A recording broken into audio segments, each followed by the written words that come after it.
The first time I saw her, she was hiding, not behind a wall, not inside a room, behind her own hands. The station cafeteria was loud that day. Human engineers were arguing about fuel ratios. A pair of Kef diplomats clicked their mandibles in polite irritation. A Varan trader haggled with a supply officer over spice tariffs.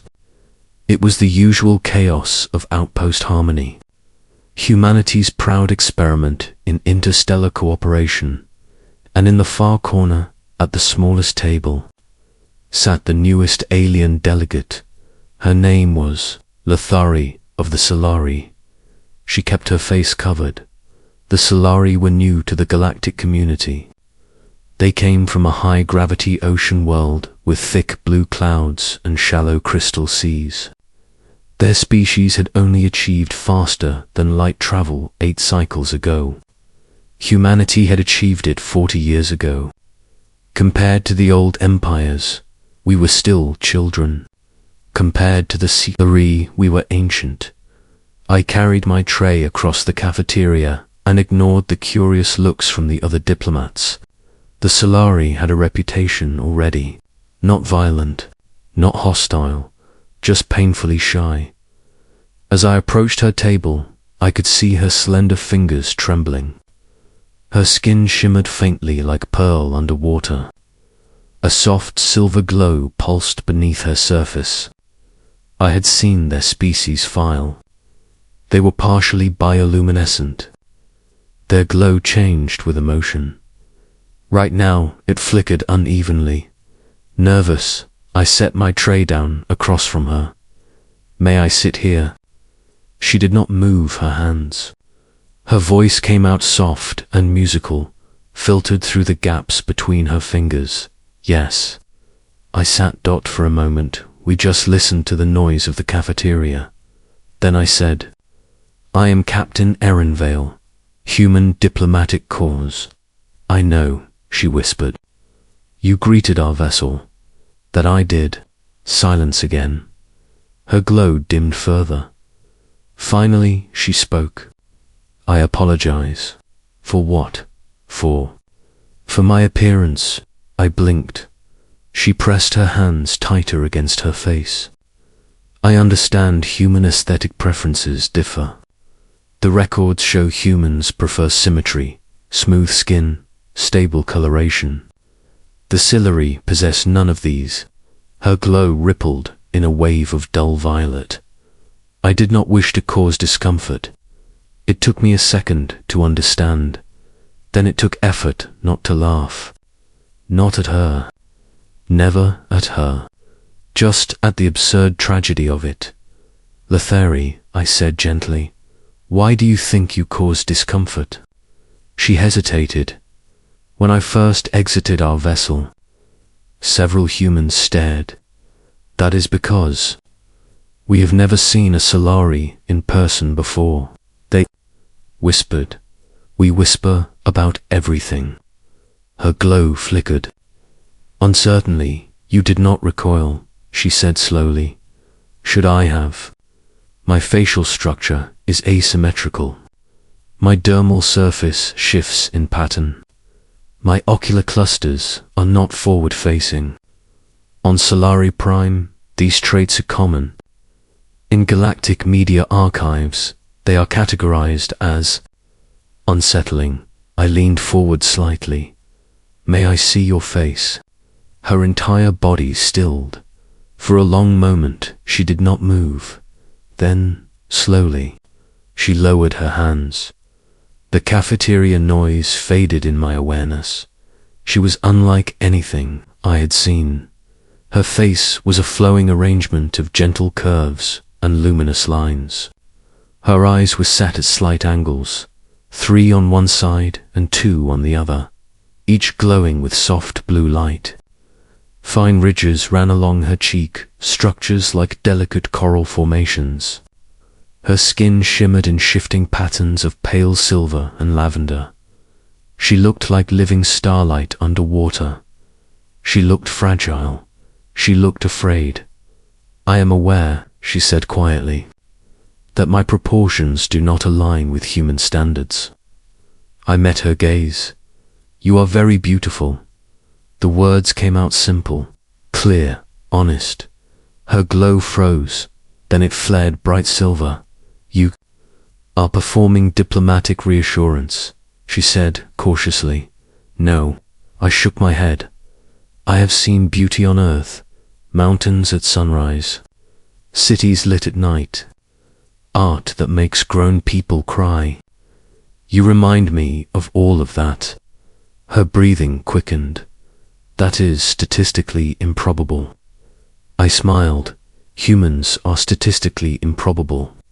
She studied my face as if searching for deception. Solari were known for strong emotional perception. If I was lying, she would know I was not. Lying. Her glow shifted from silver to soft gold. "No one has described a Solari as beautiful beyond our world," she said. Then, "The rest of the galaxy needs better eyes." Human engineer at a nearby table glanced over. His expression was not disgust. It was curiosity. Or, even, I gestured subtly. "See that human over there? He is not afraid. He is fascinated." She risked a glance. Her glow fluttered. "He is not averting his gaze because you are interesting. Interesting is not beautiful. It can be." She lowered her hands fully now. They rested on the table. Her fingers were long and elegant, glowing faintly at the tips. "On Solari Prime," she said slowly, "I was considered plain." I laughed softly. "On Earth, there are 8 billion definitions of beauty. Most of them contradict each other." Her glow brightened a little more. "In human culture, what defines beauty?" she asked. "Emotion," I said. "Expression. The way someone looks when they care about something. The way light hits them at the right moment. The way they exist without trying to be anything else." She was very still. "My glow responds to emotion," she said quietly. "I know, right now, it is intense. That is a good thing." She looked down at her hands. The gold light spread across her skin in soft ripples. "You truly do not find me unpleasant to observe." "Letheri," I said firmly, "you look like a living nebula. If humans pay to hang paintings of space on their walls, why would we not appreciate you?" A sound escaped her then. A soft, chiming tone. I checked the species file in my memory. CLARI laughter. "I was instructed to minimize exposure," she admitted.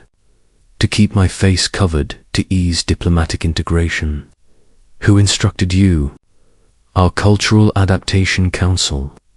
"Well," I said gently, "with respect to your council, they are wrong." She tilted her head. "If humans perceive me as beautiful, that would alter many projections." "Good." Her glow pulsed brighter.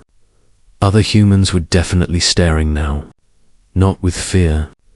With wonder. A child from one of the civilian families tugged at her mother's sleeve and pointed. The mother hesitated. Then she gave Letheri a small wave. Letheri froze. I nodded toward them. "You can wave back." Slowly, awkwardly. She lifted her hand. The child beamed. Letheri's glow erupted into brilliant gold. "Oh," she whispered. "That sensation." "What sensation?" "Validation," I grinned. "Humans run on that." She looked back at me. "You did not hesitate," she said, "to say you are beautiful." "Yes, why would I?" "Because I am not human." I leaned back in my chair. "Exactly." Her eyes widened slightly. "Human history," I said, "is full of people who were told they were not beautiful because they were different.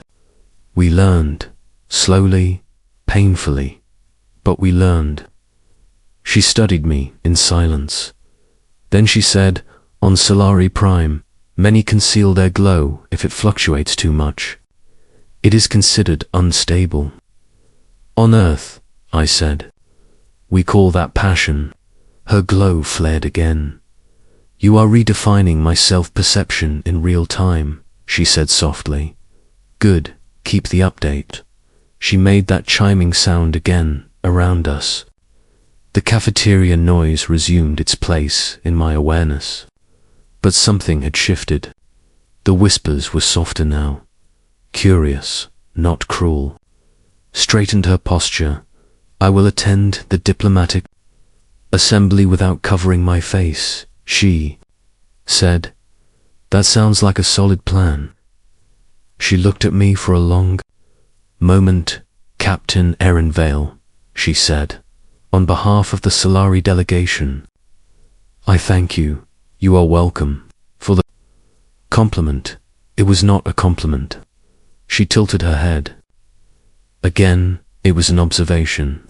Her glow settled into a steady, radiant gold, and for the first time since she arrived on Outpost Harmony, the ferry of the Solari walked across the station with her face uncovered. Humans stared. Of course we did. We always stare at the stars. Asterisk.